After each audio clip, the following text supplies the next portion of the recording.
ঠিক আছে থাক।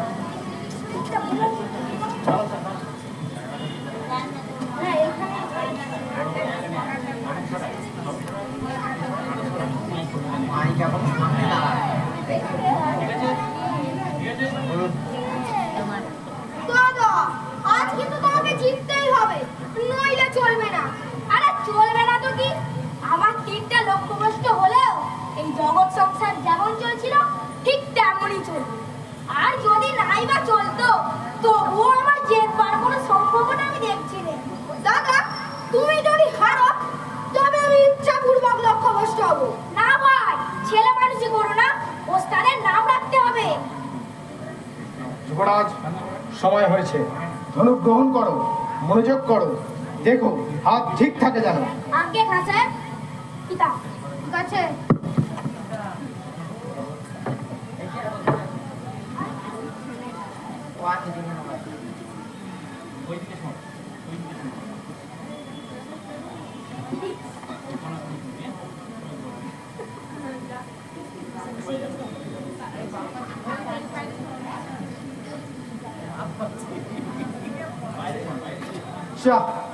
ফসকে গেল। মনোযোগ করেছিলাম খাতায়, তীর যোগ করতেই পারলুম না। কখনোই না, মনোযোগ করলে তুমি নিশ্চয়ই পারতে। দাদা, তুমি কেবল উদাসীন হয়ে সব জিনিস ফেলে দাও, এতে আমার ভারী কষ্ট হয়। তোমার দাদার বুদ্ধি তীরের মুখে কালে ফেলে নিতে জানো, বুদ্ধিটা তেমন সূক্ষ্ম নয়। হাসান, তুমি অন্যায় কথা বলছো। তোমার যাও। আগে দাদার হোক। এখন উত্তর করবার সময় নয়, আমার আদেশ পালন করো। ঠিক আছে।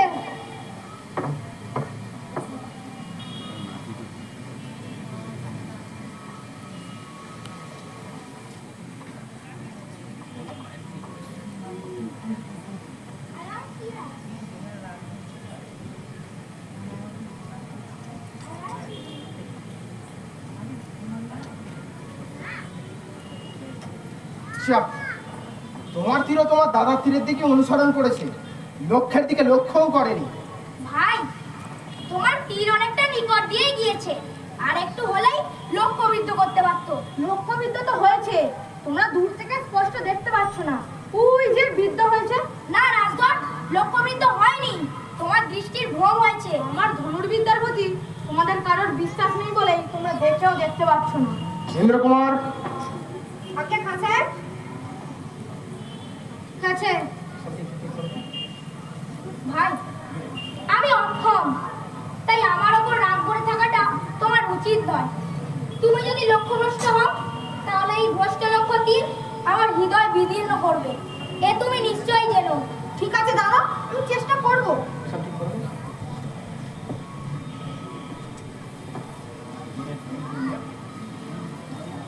দাঁড়াও, অস্ত্র পরীক্ষায় তাড়াহুড়ো করে তুমি এটা ভুল করে ফেলেছো। নাও।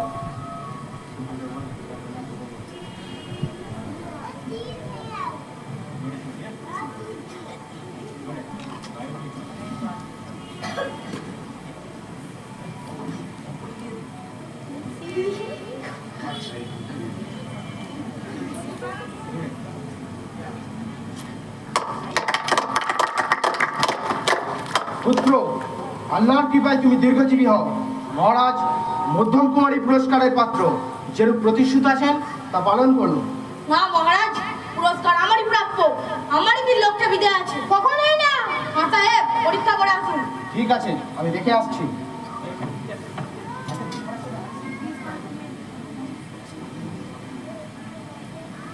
বাবা, আমি বুড়ো মানুষ, চোখে ভুল দেখছি না তো। এই তীরের ফলা যেন আজ ধরে নিলাম। দেখো তো বাবা।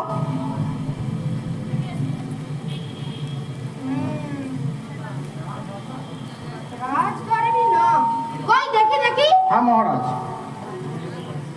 হ্যাঁ, তাই তো। একসঙ্গে আমাদের সকলেরই ভুলে যাও। শুধু আজ নয় মহারাজ, আমার প্রতি বরাবরই ভুলে যাচ্ছে। কিছু বোঝা যাচ্ছে না মহারাজ। আমি বুঝেছি মহারাজ, আজের বিচার করুন। বিচার? তুমি বিচার চাও? তাহলে যে বংশের মুখে চুনকাই পড়বে না, বংশের লজ্জা আমি প্রকাশ করব না। ওই অন্তর্যামী তোমার বিচার করবেন। বাবা ইন্দ্রকুমার, সত্য করে বলো তো কি হয়েছে? এর মধ্যে একটা রহস্য আছে বলে মনে হচ্ছে। শিলা কখনো জলে ভাসে না, বানরেও কখনো সঙ্গীত গায় না। কি হয়েছে বাবা? এই তুন বদল হয়নি তো? সে বলবার কখনোই না, পরীক্ষা করে দেখো। তাই তো দেখছি, তুন তো ঠিকই আছে। বাবা ইন্দ্রকুমার, সত্য করে বলো তো কি হয়েছে? তোমার অস্ত্রশালায় কেউ কি প্রবেশ করেছিল? সে বলবার কথা নয় খাসে। তুমি বলো বাবা, বলো। তুমি নিশ্চয়ই জানো কেউ তোমার অস্ত্রশালায় ঢুকে তোমার সঙ্গে তুন বদল করেছে। সে কথা থাক খাসে, সে কথা থাক। তাহলে তুমি হার মানছো? হ্যাঁ, আমি হার মানছি। সাবাস বেটা সাবাস, তুমি রাজার ছেলে বটে। মহারাজ, কোথাও একটা অন্যায় হয়ে গিয়েছে, কিন্তু সে কথাটা প্রকাশ পাচ্ছে না। হারার পর অস্ত্র পরীক্ষা না হলে ঠিকমতো মীমাংসাই হতে পারে না। অন্যায় আর কিছু নয় খাসাহেব, আমার জেতাটাই অন্যায় হয়েছে। তাই বলে আবার পরীক্ষার অপমান আমি স্বীকার করতে পারবো না। আমার জিত হওয়া যদি অন্যায় হয়ে থাকে, তবে তার সহজ প্রতিকার আছে। পুরস্কার আমি চাইনি, মধ্যম কুমারকে পুরস্কার দেওয়া হোক। সে কথা আমি বলতে পারি না। তীরে যখন তোমার নাম লেখা আছে, তখন পুরস্কার দিতে আমি বাধ্য। এই তুমি নাও পুরস্কার। আমি শিরোধার্য করে নিলাম, কিন্তু আমার এই সৌভাগ্যে কারণ মন যখন প্রসন্ন হচ্ছে না, তবে এ পুরস্কার আমি দাদা ইন্দ্রকুমারকেই দিলুম। ঠিক, তোমার হাত থেকে পুরস্কার আর অপমান গ্রহণ করবে কে? কি ইন্দ্রকুমার, তুমি মহারাজের দেওয়া তলোয়ার মাটিতে ফেলে দিতে সাহস করো? এর সমুচিত শাস্তি হওয়া উচিত। পুত্র? এ কি পুত্র? আজ তুমি আত্মবিস্মৃত হয়েছো। সেনাপতি সাহেব, আমাকে ক্ষমা করো। আমি যথার্থই আত্মবিস্মৃত হয়েছি। আমাকে শাস্তি দাও সেনাপতি সাহেব, আমাকে শাস্তি দাও। খাটো হবাই, ঘরে ফিরে চলো। পিতা, আজ সকল রকমের আমার হার হয়েছে। মহারাজ, আমার কাছে আপনার একটি নিবেদন আছে। এই কাজের পরীক্ষাতে চুকেছি, এবার অস্ত্রের পরীক্ষা হোক। দেখা যাবে এতে আপনার কোন কুমার পুরস্কার আনতে পারে। কোন কাজের কথা বলছো সেনাপতি? আরাকান রাজের সঙ্গে মহারাজের যুদ্ধের মতলব আছে, সৈন্যও প্রস্তুত আছে। এইবার কুমারদের সেই যুদ্ধে পাঠানো হোক। ভালো কথাই বলেছে সেনাপতি। খবর পেয়েছি ওই আরাকানরা চট্টগ্রামের সীমানার কাছে এসেছে। বারবার শিক্ষা দিয়েছি, মূর্খের তো শিক্ষার কিছুতেই শেষ হয় না। ওই যমরাজের পাঠশালা না পাঠালে গতি নেই। কি বলো বর্তমান? আমাদের সেই চিরস্থায়ী শত্রুর সঙ্গে লড়াই যাত্রা করে ক্ষত্র চটে দীক্ষা গ্রহণ করতে তোমরা রাজি কি? রাজি। দাদাও যাবে? আমরাও কি যাবো না ভেবেছো? তবে ইসাখা, তুমি সৈন্যের দক্ষ হয়ে এদের সকলকে শত্রু বিজয় নিয়ে যাও। ত্রিপুরাশ্বরী তোমাদের সহায় হন। জয় হুকুম মহারাজ। সৈন্য নিয়ে তোমাকে থাকবে নাকি? হ্যাঁ, ইসাখার কাছে আমি সেই প্রস্তাব পাঠিয়েছিলাম। সে তো আমি জানি, আমি তখন সেখানে উপস্থিত ছিলাম। তাই নিয়ে অনেক কথাবার্তা হয়ে গেল। কিরকম? প্রথমেই তো ইন্দ্রকুমার অস্ত হাস্য করে উঠলেন। তিনি বললেন, রাজগড়ের যুদ্ধ প্রণালীটাই ওই রকম। যুদ্ধক্ষেত্র থেকে মধুরে থেকেই তিনি যুদ্ধ করতে ভালোবাসেন। সে কথা ঠিক। ক্ষেত্র তো যুদ্ধ করে মজুররা, আর দূরে থেকে যে যুদ্ধ করতে পারে সেই তো আসল যোদ্ধা। তা ইসাকা কি বললেন? তোমার উপর তার বিশ্বাস কিরকম সে তো তুমি জানোই। তাই ইসাকা বললেন, রাজগড় যুদ্ধক্ষেত্র থেকে তফাতে থাকতে চায়, সেই দিকে আপনাকে আশ্চর্য নয়। কিন্তু ৫,০০০ সৈন্য সঙ্গে রাখতে চায়, সেইটি আমার পক্ষে ভালো ঠেকছে না। যুবরাজ কিছু বললেন না? যুবরাজ কাউকে যে সন্দেহ করবেন সে পরিমাণ বুদ্ধি ভগবান তাকে দেননি। এমন তুমি যে তুমি, তোমার উপরেও তার সন্দেহ হয় না। ধুরন্ধর, তুমি দাদার কথা অমন করে বলো না। ওই একটা জায়গা তোমার একটু নরম আছে, আমি মাঝে মাঝে ভুলে যাই। তা যাও, তিনি বললেন, না না, রাজঘরের প্রতি তোমরা অন্যায় তারপর আমার ভালোই ঠেকছে। যুদ্ধে যদি সংকট উপস্থিত হয়, তাহলে কি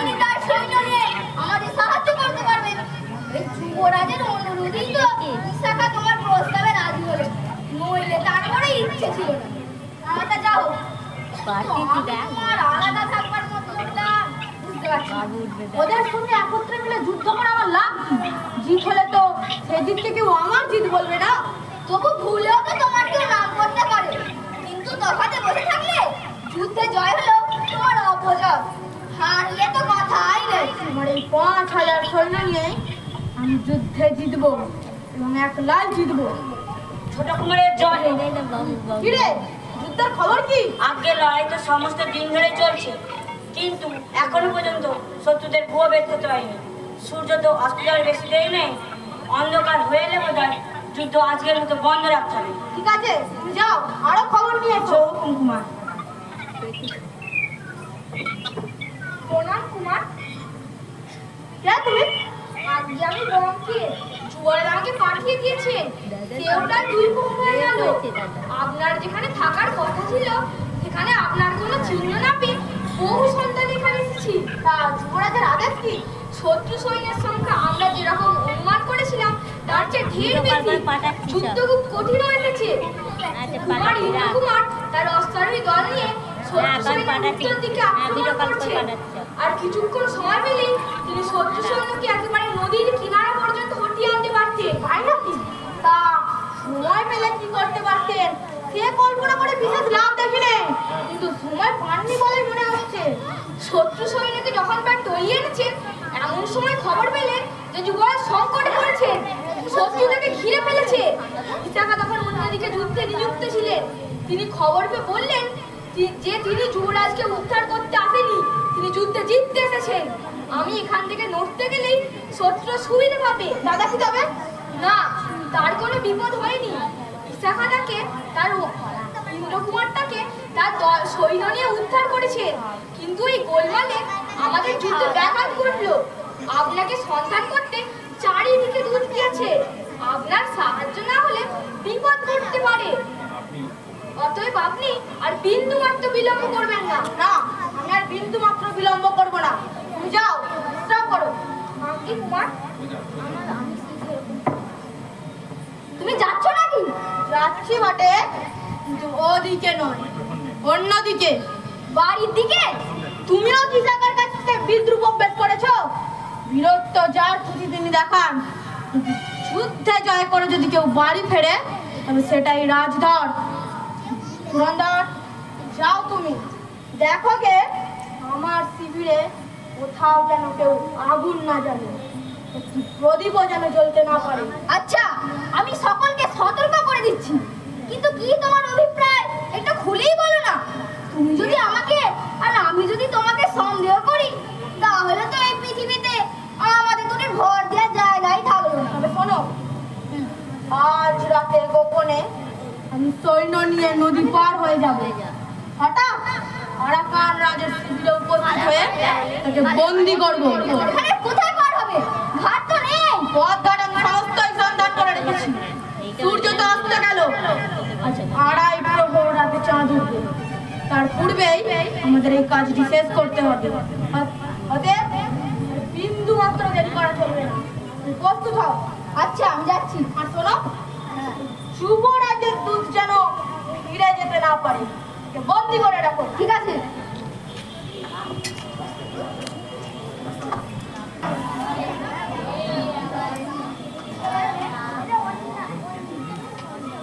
সেনাপতি সাহেব, আপনি দাদার উপর রাগ করবেন না।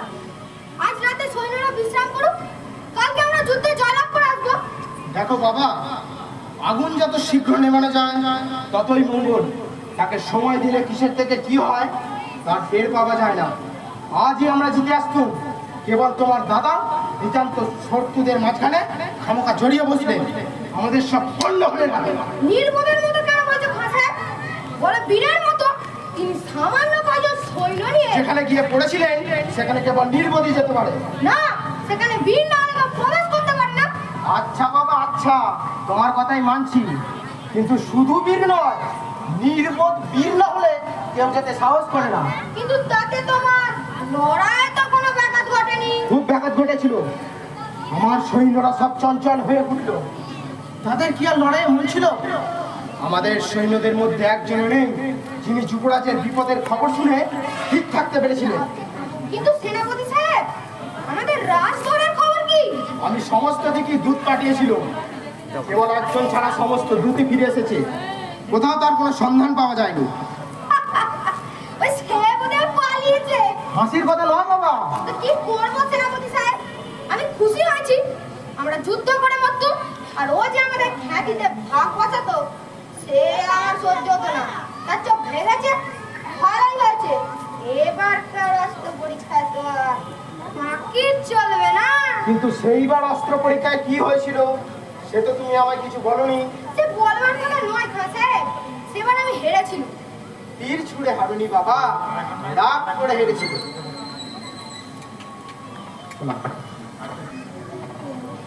দেখুন রাজকুমার, আমাকে বন্দি করে আপনার কোনো লাভ নেই। কেন লাভ নেই রাজন? এই যুদ্ধে আপনাকে বন্দি করাই তো সবচেয়ে বড় লাভ। তাতে যুদ্ধের অবসান হবে না। আমার ভাই হামচু রয়েছে, সৈন্যরা কাকেই রাজা করবে? যুদ্ধ যেমন চলছিল তেমনই চলবে। আপনাকে মুক্তি দেব, কিন্তু সেটা তো একেবারে বিনামূল্যে দেওয়া চলবে না মহারাজ। সে আমি জানি, মূল্য দিতে হবে। আমি আপনার কাছে পরাজয় স্বীকার করে সন্ধিপত্র লিখে দিতে রাজি আছি। শুধু সন্ধিপত্র দিলে তো হবে না মহারাজ। আপনি যে আমার কাছে যুদ্ধে পরাজয় স্বীকার করলেন তার কিছু নিদর্শন দেশে নিয়ে যেতে হবে। আপনাকে 500 ব্রহ্মদেশের ঘোড়া ও 3টি হাতি উপহার দেব। সে উপহারের আমার কোনো প্রয়োজন নেই। মহারাজের মাথার মুকুট আমার চাই। তার চেয়ে প্রাণ দেওয়া সহজ ছিল। প্রাণ দিলেও মুকুটটি তো বাঁচাতে পারবেন না, মাঝের থেকে প্রাণটি মিথা যাবে।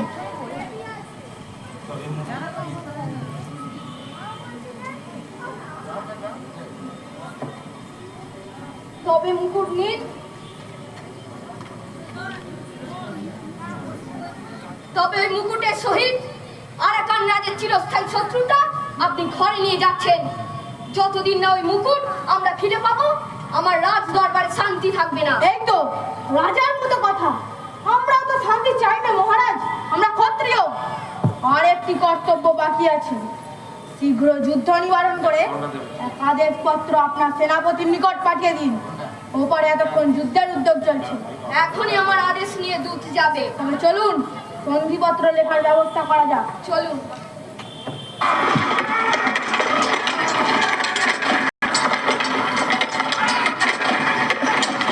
এই যুদ্ধের গতিটা আমার ভালো বোঝা যাচ্ছে। আমার মনে হচ্ছে আমাদের সৈন্যরা কালকের ব্যাপারে আজও নিরুৎসাহ হয়ে রয়েছে। ওরা যেন ভালোভাবে লড়ছেই না। তাই ইশারা কোন দিকে? ওই যে পূর্ব কোণে তার নিশান দেখা যাচ্ছে, ওখানেই তো রয়েছে। আচ্ছা ভাই, তুমি কেন আজ আমার সঙ্গে সঙ্গে রয়েছো? তোমার বোধহয় ওই উত্তর দিকে যাওয়াই কর্তব্য। না দাদা, আমার এই জায়গাটাই ভালো। ইন্দ্রকুমার, তুমি তোমার দাদাকে আজ নির্বুদ্ধিতার হাত থেকে বাঁচানোর জন্য সতর্ক হয়ে কাছে কাছে দিচ্ছো। ঈশা কাজে আমার কোন রকম সুযোগে আমার নির্বুদ্ধিতার দোষ ধরবেন, এটা তোমার ভালো লাগছে না। কিন্তু ভাই, আমারও তো নির্বুদ্ধিতার একটা সীমা আছে। আমি বোধহয় আর সতর্ক হয়ে কাজ করতে। এই ইন্দ্রকুমার, ওইদিকে চেয়ে দেখো, ওই পাশে আমাদের সৈন্যরা কেমন যেন টলছে।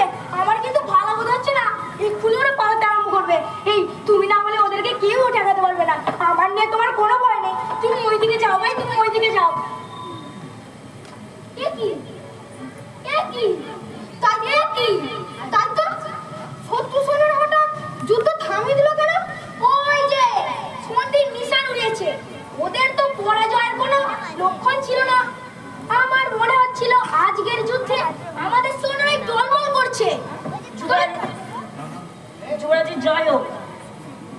যুবরাজ শত্রুপক্ষের যুদ্ধে খান্ড দিয়েছে। সে তো দেখতেই পাচ্ছি। এর কারণ কি? কারণ এখনো জানতে পারিনি, কিন্তু শুনতে পেয়েছি আরাকান রাজ আমার সঙ্গে আর যুদ্ধ করবে না বলে সংবাদ পাঠিয়েছে। সুসংবাদ। তুমি যাও, আরো খবর নিয়ে এসো। জয় কুমার। কিন্তু আমার মনে কেবল একটি বেদনা বাজছে। কিসের বেদনা দাদা? ইন্দ্রকুমার কেন যুদ্ধ জেনে আমাদের ছেড়ে চলে গেল? সে যদি থাকতো তাহলে আজ আমরা 3 ভাই একত্রে মিলে জয়োৎসব গ্রহণ করতে পারতুম। আজ রাজধর আমাকে যুদ্ধে না দিয়ে আমাকে বড় দুঃখ দিয়েছে। জয়ের ভাগ না নিয়েই যদি সে পালিয়ে গিয়ে থাকে, তাতে এমন কি ক্ষতি হয়েছে দাদা? না ভাই, আমরা তিনজন একত্রে বেরিয়েছি। বিজয় লক্ষ্মী প্রসাদ আমরা তিনজন একত্রে ভাগ করে ভোগ না করতে পারলে যে মনে দুঃখ রয়ে যাবে। আজ আমাদের এই সৌভাগ্যে সে যদি মাথা হেট করে বাড়ি ফেরে, তাহলে এই কীর্তি যে আমাকে কিছু মাত্র সুখ দেবে না। ওই যে মোড়াচুরি সেনাপতি সাহেব আসছে। সেনাপতি সাহেব, যুদ্ধ কেন হাতে থামিয়ে দিল শত্রুরা? তার কোনো খবর পেয়েছো? পেয়েছি বই কি, রাজধর আরাকান রাজকে বন্দি করেছে। রাজধর? মিথ্যে কথা। যা মিথ্যে হওয়া উচিত ছিল তাও এক এক সময় সত্য হয়ে ওঠে। আমি দেখতে পাচ্ছি আল্লাহর দূতের এক এক সময় ঘুমিয়ে পড়ে, তখন শয়তান এসে সমস্ত কিছু উল্টে দিয়ে চলে যায়। শয়তানও কি রাজধরকে জিতিয়ে দিতে পারে? একবার তো জিতিয়েছিল সেই অস্ত্র পরীক্ষায়, এবারেও সেই শয়তানই জিতিয়েছে। খাঁ সাহেব, তুমি রাজধরের উপর রাগ করো না। কখন সে যুদ্ধ করলে, কখন বা বন্দি করলে, সে তো আমরা কিছু টের পাইনি।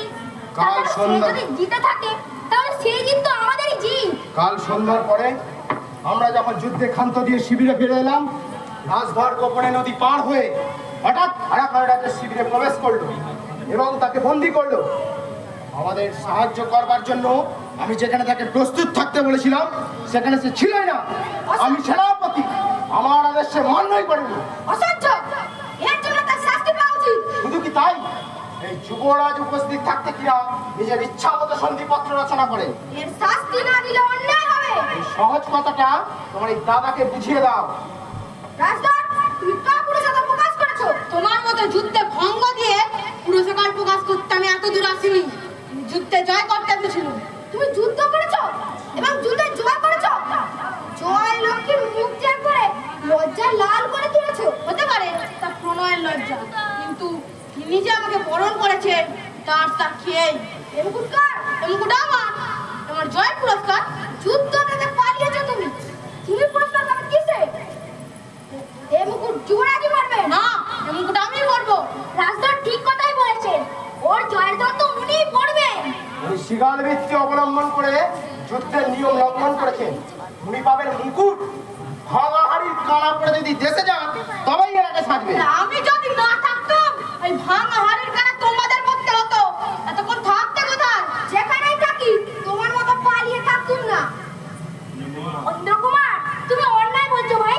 সত্য কথা বলতে কি, রাজধর না থাকলে আমাদের বিপদ হতো। কিচ্ছু বিপদ হতো না। রাজধর সৈন্য লুকিয়ে রেখেই আমাদের বিপদে ফেলার চেষ্টা করেছে। রাজধর না থাকলে এ মুকুট আমি যুদ্ধ করে আনতুম এবং এ মুকুট এনে আমি দাদা তোমাকেই পরাতুম, নিজে পরতুম না। রাজধর, তুমি আজ জিতেছো। তুমি না থাকলে অল্প কয়েকজন সৈন্য নিয়ে আমাদের কি যে বিপদ হতো তা বলা যায় না। এ মুকুট আমি তোমাকেই পরিয়ে দিই। রাজধর খাত্র ধর্ম লঙ্ঘন করেছে বলে তোমার কাছ থেকে আজ পুরস্কার পেলে, আর আমি যে প্রাণকে তুচ্ছ করে তোমার চোখের সামনে দাঁড়িয়ে লড়াই করলে তোমার মুখ থেকে একটা প্রশংসার কথাও শুনতে পেলুম না। আজ তোমার মুখ থেকে এমন কথা শুনতে হলো যে তোমার প্রিয় রাজধর ছাড়া তোমাকে কেউ বিপদ থেকে উদ্ধার করতে পারতো না। কেন দাদা, আমি কি সন্ধ্যা থেকে প্রত্যুষ পর্যন্ত তোমার চোখের সামনে দাঁড়িয়ে লড়াই করিনি? আমি কি রণক্ষেত্র ছেড়ে পালিয়েছিলাম? আমি কি শত্রু সৈন্যের বেষ্টন ছিন্ন করে তোমার সাহায্যের জন্য আসিনি? তবে কি দেখে তুমি বললে দাদা তোমার সিংহের রাজধর ছাড়া তোমাকে কেউ বিপদ থেকে উদ্ধার করতে পারতো না? ভাই, আমি নিজের বিপদের কথা বলছি না। থাক দাদা থাক, আর কিছুই বলতে হবে না। রাজধরের মতো এমন অসাধারণ বীরকে যখন তুমি সহায় পেয়েছো, তখন আমার আর প্রয়োজন নেই। আমি চললে। ভাই, আবার আবার তুমি আত্মবিস্মৃত হচ্ছ। যেখানে আমার প্রয়োজন নেই সেখানে আমার পক্ষে থাকাই অপমান। যুবরাজ, এই মুকুট তোমার কাউকে দেওয়ার অধিকার নেই।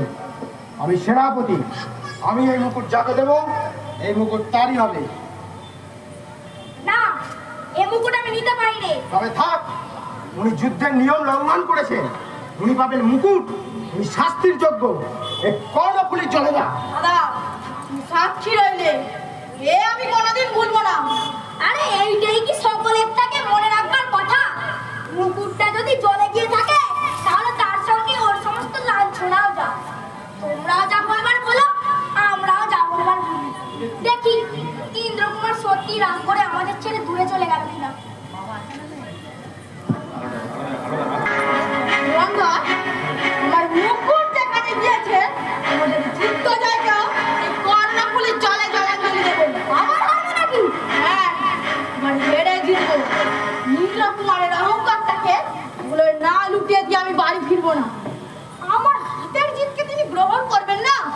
দেখি এবার নিজে কত জিততে পারে। অত বেশি নিশ্চিন্ত হও না, দৈবাত জিতে যেতেও পারে। সত্য কথায় রাগ করলে চলবে না। ওই যুদ্ধবিদ্যাটা ইন্দ্রকুমার একটু শিখেছে। আচ্ছা আচ্ছা, এসব তর্ক পরে হবে। তোমাকে এখন একটি কাজ করতে হবে। আমার এই চিঠিটি আরাকান রাজকে দিয়ে আসবে। কাল প্রাতেই আরাকান রাজ সৈন্য নিয়ে যাত্রা করবে। কথা আছে যে যতদিন না চট্টগ্রামের সীমানা পেরিয়ে যাচ্ছেন এরা সেনাপতিরা ততদিন আমার শিবিরেই বন্দি থাকবে। শিবির চলবার পূর্বে এই চিঠিটি তুমি তাকে দিয়ে আসবে। এই চিঠিতে কি লেখা আছে সেটা তো আমার জানা ভালো। যদি তুই একটা কথা বলতে হয় তাহলে কাজটা চুকিয়ে আসতে পারবো। দাও। আমি লিখেছি, আমি অপমানিত হয়েছি, তাই আমি আমার দাদাদের কাছ থেকে অবসর নিলাম। আমি 5,000 সৈন্য নিয়ে ঘুরিয়ে ফেরবার ছলে দূরে চলে যাব। ইন্দ্রকুমারও দাদার উপর অভিমান করে দূরে চলে গেছেন। সৈন্যরা যুদ্ধ শেষ হয়ে গেছে জেনে বাড়ি ফেরবার প্রস্তুতি করছে। এই অবকাশে যদি আরাকান রাজ সহসা আক্রমণ করেন তবে ত্রিপুরার সৈন্যদের নিশ্চয়ই হার হবে। হার তো হবে, তারপরে তুমি শুধু হায় হায় করে মরবে না তো?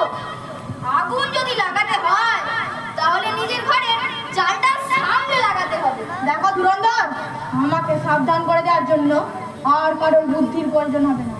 তুমি যাও, প্রস্তুত হও, আর দেখো আমার সৈন্যরা যেন কিছু জানতে না পারে। জানতে পারলে সব পণ্ড হবে। দেখো রাজদর, আমাকেও সাবধান করে দেওয়ার জন্য কারোর বুদ্ধির প্রয়োজন হবে না। তুমি নিশ্চিন্ত থাকো।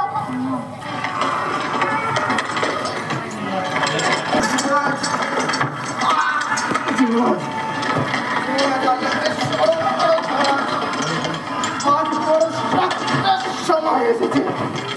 সত্যটা কি থাকে? ভগবানের যখন ইচ্ছে হয় তখন বাঁচা সত্য নয়, মরা সত্য নয়। তুই সহজ। বাবা, বাবা, মহারাজ আমার হাতে তোমাদের দিয়ে নিশ্চিন্ত ছিলেন, সেই জন্যই মনে আক্ষেপ হচ্ছে। নইলে নইলে যুদ্ধক্ষেত্রে মৃত্যু তো বিবাহ সজ্জার নিদ্রা। যুবরাজ, যুবরাজ, তুমি পালাবার চেষ্টা করো। যুবরাজ, তুমি পালাবার চেষ্টা করো। এই যুদ্ধের ভার আমার ওপর রইল। তুমি আমাদের অস্ত্রগুরু, তোমার মুখে এমন উপদেশ সাজে না। তাছাড়া পালাবার পথই বা কোথায়? আজ মরবার যেমন চমৎকার সুযোগ এসেছে, পালাবার তেমন নয়। বাবা, মনের মধ্যে একটা আগুন জ্বলছে। ওই ইন্দ্রকুমার যে অভিমান করে দূরে চলে গেল, তার এই অপরাধের শাস্তি দেওয়ার জন্য আমি হয়তো আর বেঁচে থাকবো না। যদি বেঁচে না থাকো সেনাপতি, তাহলে যে তার শাস্তি আরো ঢের হবে। সে যে তোমাকে পিতার মতো জানে। আল্লাহ, আল্লাহ, সে কথা সত্য। বাবা, আমি বুঝছি আমার আর সময় হবে না, কিন্তু তোমার যদি সুযোগ হয় তবে তবে তুমি তাকে বলো, এই যদি ইসাকা বেঁচে থাকতো তবে তাকে নিশ্চয়ই শাস্তি দিত। কিন্তু কিন্তু মরবার আগে তাকে ক্ষমা করে মরেছে। এসো, একবার আলিঙ্গন করে নি। আল্লাহর হাতে দিয়ে গেল, তিনি তোমাকে রক্ষা করবেন।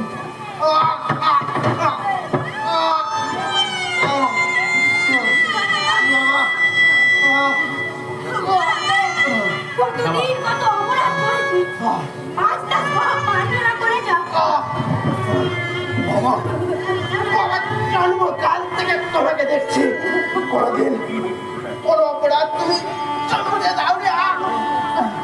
বাবা, হাতে হাতে সব পার করে দিয়েছো। আজ মার্জনা করবো এমন তো কিছুই রাখুনি। তোমার এই নির্মল প্রাণ আজ যদি আল্লাহ নেন তবে তার সর্বত্তারে কোনো ফুলের কাছে তা হবে না।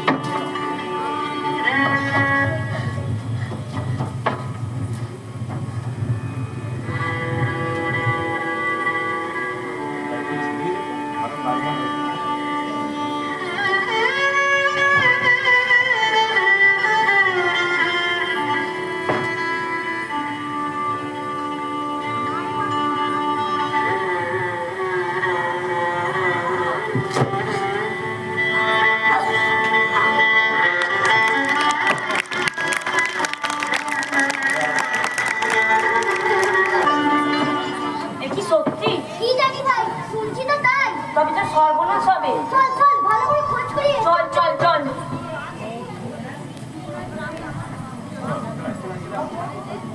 আমরা তার হাতিকে দেখেছি, হাওড়া খালি মাহুক নেয়, প্রভুকে হারিয়েছে, ঘুরে ঘুরে বেড়াচ্ছে।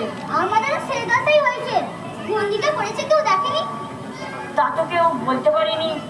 আমাদের শিবু বলেছিল যুবরাজকে যখন বান এসে লাগলো তখন মাহুতের হাতে নিয়ে যুদ্ধ কিন্তু থেকে পালাচ্ছিল। পালাবার সময় মাহুত মারা যায়। তারপর যুবরাজ সেই হাতির উপর থেকে ঠিক কোনখানে গিয়ে পড়লেন সেটা আর কেউ বলতে পারছে না। ওরে সর্বনাশ হয়ে গেল রে, সর্বনাশ হয়ে গেল। ইন্দ্রকুমারকে কেউ কি খবর দিতে ছোটেনি? গেছে অনেকক্ষণ। আরাকানের ফৌজ আমাদের ফাঁকি দিয়ে যখন আক্রমণ করতে গেছিল তখনই লোক গেছে। তাকে খুঁজে পেলে তো হয়। আমরা কোন মুখে এবার দেশে ফিরবো? ফিরবো কেন, মরে যা। যুদ্ধই যখন শেষ হয়ে গেল আর মোর বই কি করে? ভোগ কোথায় কোথায় কোথায় কোথায় আমার দাদা কোথায় কোথায়? তাকেই তো খুঁজি প্রভু। আর ইসাকা? আজ বেলা 4 প্রহরের সময় যুবরাজ শাহ হস্তে ইসাখার কবরে মাটি দিয়েছেন। সেই কবরে তার রক্ত মিশেছে। ঠিক ঠিক ঠিক ইন্দ্রকুমার, ঠিক ঠিক তোর চন্ডাল রাখতে, ঠিক তোকে। দাদা দাদা দাদা, এই নরধমকে একবার মাপ চাইতে সময় দিলে না দাদা। দাদা দাদা, একবার কেবল এক মুহূর্তের জন্য ছাড়া দাও দাদা। দাদা দাদা দাদা, ওরে আর কেউ নেই? যে যেখানে আছিস সকলে মিলে তাকে খুঁজছে। আজ আমার দাদাকে চাই যে। দাদা দাদা, এইদিকে যখন কুমারটা দেখা পেয়েছি। কোথায় কোথায়? কর্ণফুলির তীরে সেই অর্জুন গাছের তলায়। সত্যি করে বল, তিনি কি? তিনি বেঁচে আছেন, আপনার জন্যই অপেক্ষা করছেন।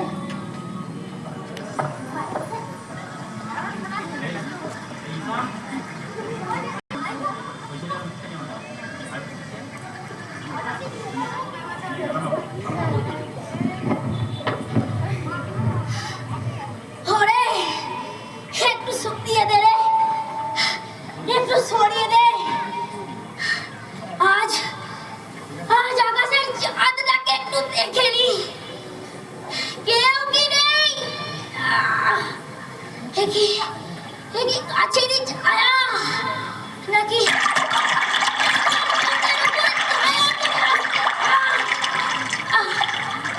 এখনো তো কর্ণফুলীর স্রোতের শব্দ শুনতে পাচ্ছি। এই শব্দই কি পৃথিবীর শেষ বিদায় সম্ভাষণ শুনব? ইন্দ্রকুমার, ভাই ইন্দ্রকুমার, এখনো তোমার আগ গেল না? দাদা দাদা দাদা দাদা, বাঁচলুম ভাই। তুমি আসবে জেনেই এত দেরি করে বেঁচেছিল। তুমি অভিমান করে দূরে চলে গিয়েছিলে বলেই আমি যেতে পারছিলাম না দাদা। কিন্তু মার্জনা করলে কি? অনেক রাত হয়ে গেছে, এখন আমি ঘুমাই। মা কোল পেতে দেন। দাদা, মার্জনা করলে কি? সমস্তই সমস্তই এই এখানকার যা কিছু ছিল সবই এই রক্ত দিয়ে মার্জনা করে গেল। কিচ্ছু বাকি রাখিনি, কেবল কেবল দুঃখ রয়ে গেল। মহারাজের কাছে খবর পাঠাতে হবে আমার পরাজয় হয়েছে। পরাজয়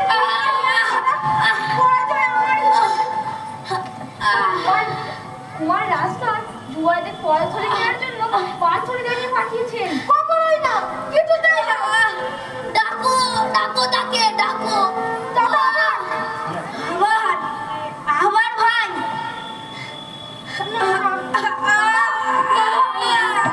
দাদা, আরে নরাধম দাদা, এই মুখটা তোমার পায়ে রাখলাম দাদা। আমার দাদা তোমার এই ইন্দ্রকুমারকেই দাও। মাথায় করলাম আমি পাঠিত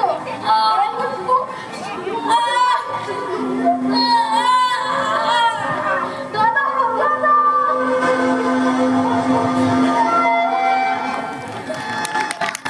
হ্যালো, নাটক মুকুট এখানেই শেষ।